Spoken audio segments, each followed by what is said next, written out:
Allahu Akbar! Allahu Akbar!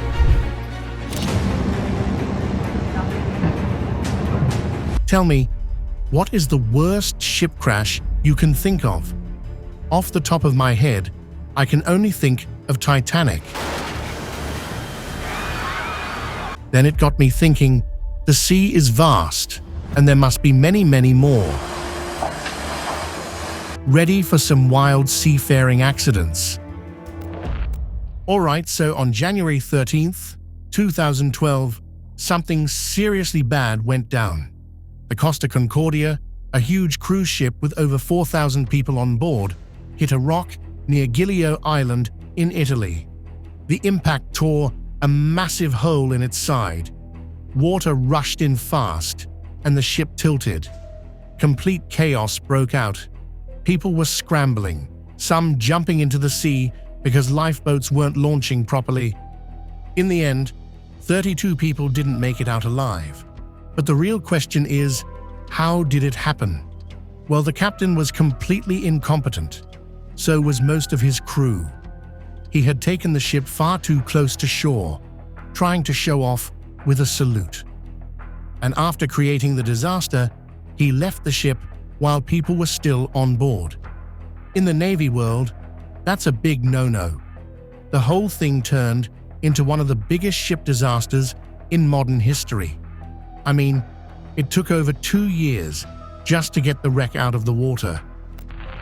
Back in 2003, a major ecological disaster struck off the coast of Denmark. I'm talking about the MV Fu Shanghai. This was a massive bulk carrier sailing through the Baltic Sea. During its voyage, it got slammed by a smaller container ship called Ganilda.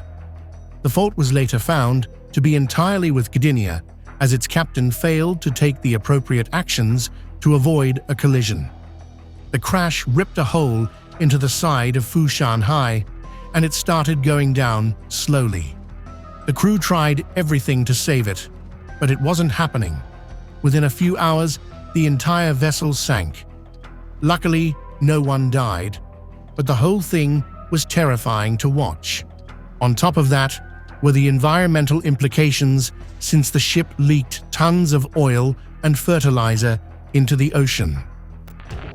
On January 2021, the MV Arvin, an old cargo ship, was caught in the Black Sea with less than ideal weather. It was anchored off the coast of Turkey when the waves just wouldn't stop hammering it. The thing is, this ship wasn't even built for open seas like that. It was more of a river vessel, just kind of patched together and pushed past its limits.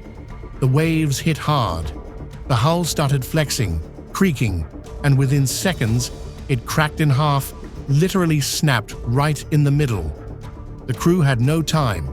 Some jumped, some tried to hold on. Out of 12 people on board, only 6 made it out alive. The Singapore Strait became home to a major naval disaster of modern times. The Stena Immaculate, a massive oil tanker, and the Salem, a smaller cargo ship, collided. This wasn't a dramatic explosion kind of crash. It was one of those slow, heavy drifts where you're watching 2 ships just not stop, even though you're begging them to. The Salem tried to pass in front of the tanker, and let's just say that didn't go well. It got clipped hard. The Stena Immaculate was too big, too loaded, and moving with way too much momentum to stop in time. You can actually see it, just sheer size meeting poor timing. One of the ships was carrying jet fuel, and well, if that leaked into the ocean, everything near it would be dead. Thankfully, there was no explosion or oil spill, but the damage was real. There were fires and constant efforts to pump out the water getting into the boats. Just when I thought these crashes couldn't get any hotter, literally, this happens. A US-flagged fuel tanker sitting peacefully in the North Sea got absolutely blindsided by a Portuguese cargo ship. And the result? Flames, smoke, chaos. The kind of explosion where you just know someone's job application is getting shredded. One crew member ended up in the hospital, while the rest somehow walked away just fine. Unfortunately, though, there were over 13 million gallons of jet fuel on that tanker. Oh, and the cargo ship might have been hauling sodium cyanide. Yup, literal poison. At this point, just toss in a nuclear warhead and call it a wrap. This next crash looked like two people texting and walking straight into each other, except they were ships, massive ones. So here's what happened. A Tunisian ferry named Ulysses rammed right into a container ship called Virginia off the coast of Cap Corse. And no, this isn't some high-speed sailing we're talking about. It was a parked ship in open water and broad daylight. Somehow, Ulysses decided the best spot to hang out was embedded in Virginia's side. Reports later said the ferry officer was distracted by his phone. Yep, the classic texting and driving, but on an industrial scale. It took days to separate the ships, and even longer to explain how it all went down. Just imagine you are in Venice, probably thinking it's just another day near the canals, and then this cruise ship starts drifting straight into the dock. You can hear people yelling, scrambling, trying to figure out if they should run or just stand there and film it. Turns out, the cruise liner completely lost control and couldn't stop.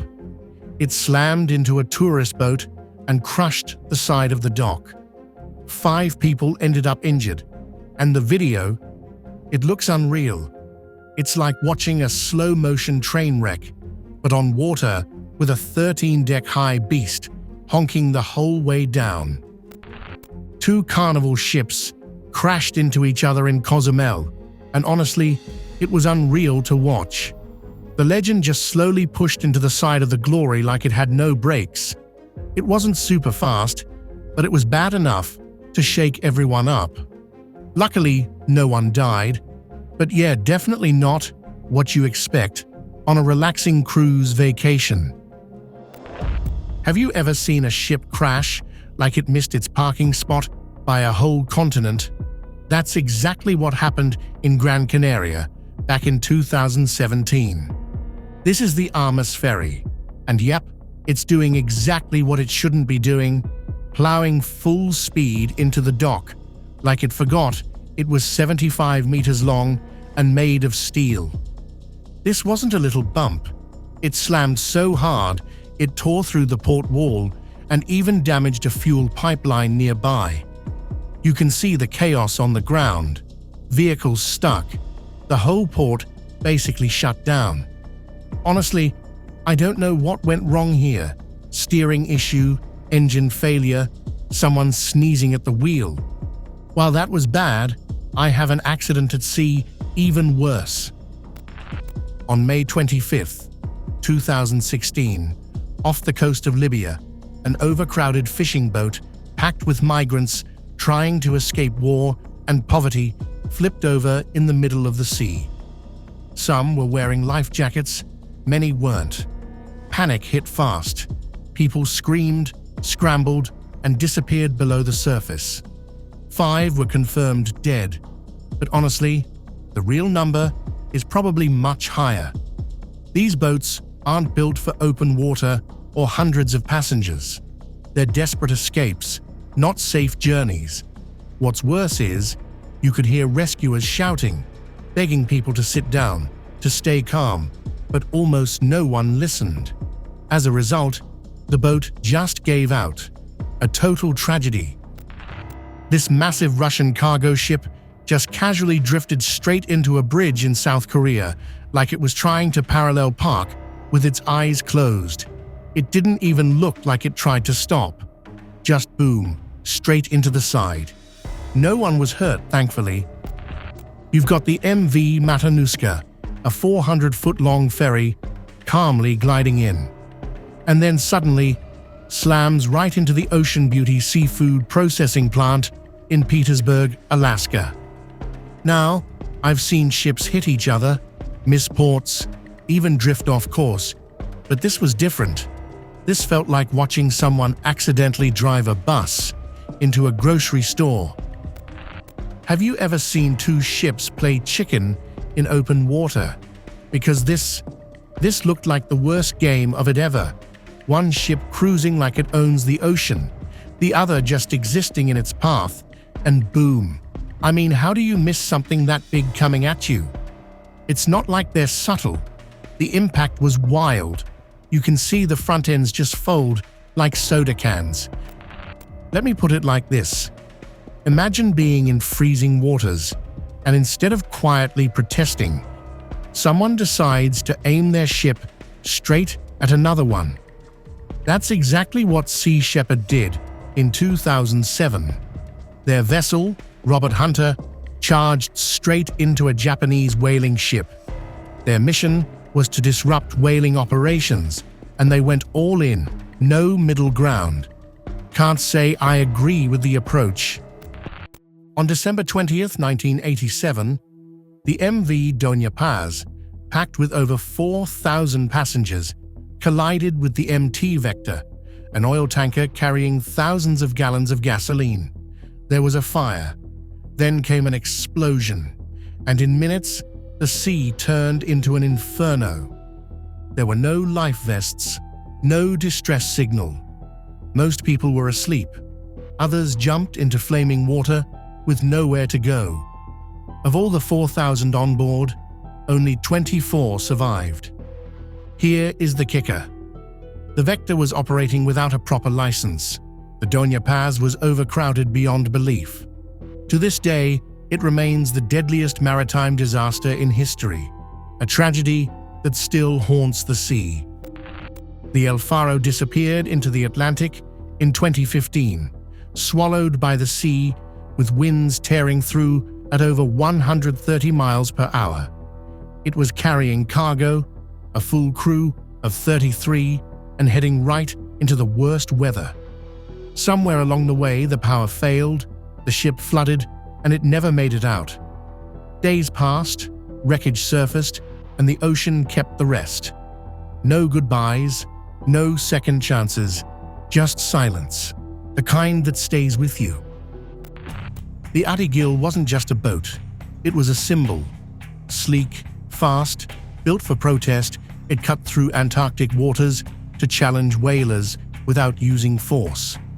But on January 2010, while it was still floating during a mission, the Japanese whaling ship Shaan Maru 2 slammed straight into it. The front half was destroyed like it was made of cardboard. 6 crew members were on board. All survived, but the damage was brutal. The Arvin held on for a while, wounded and half submerged, but eventually it sank. Watching it go down felt like watching a purpose get swallowed. On March 26, 2024, something absolutely terrifying happened in Baltimore. A massive cargo ship lost power while heading straight toward the Francis Scott Key Bridge. Eventually, it got dangerously close to the Francis Scott Bridge, and then it hit. The entire bridge collapsed. 1 second it was standing, the next it folded like it had been made of matchsticks. From what we know, the crew managed to issue a mayday call. Authorities tried to stop traffic, but they barely had time, and some vehicles didn't make it off. It was a complete tragedy. Back in 1980, off the coast of Nova Scotia, a fishing boat called Margaret Jane was out at sea, doing its thing. Nothing unusual. But in that thick, unforgiving fog, a giant Cape Beaver came straight at them. The collision was brutal. The Margaret Jane didn't stand a chance and sank in just a few minutes. 4 crew members never made it back. And here's the craziest part. There was a TV crew on board Cape Beaver filming its maiden voyage. They accidentally captured the whole thing. Actual footage of a real-life tragedy. That's how people even heard about it. The Senkaku boat collision incident happened in September 2010. near a group of disputed islands between Japan and China. A Chinese fishing boat got too close, way too close, to Japanese patrol vessels. The Coast Guard tried to intercept, but instead, the boat rammed right into them, not once, twice. It wasn't just a crash, it turned into a full-blown diplomatic mess.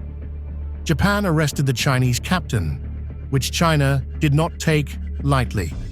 Suddenly, a single collision had both countries freezing talks, halting exports, and basically throwing passive-aggressive shade on every channel, all sparked by one reckless move on rough waters.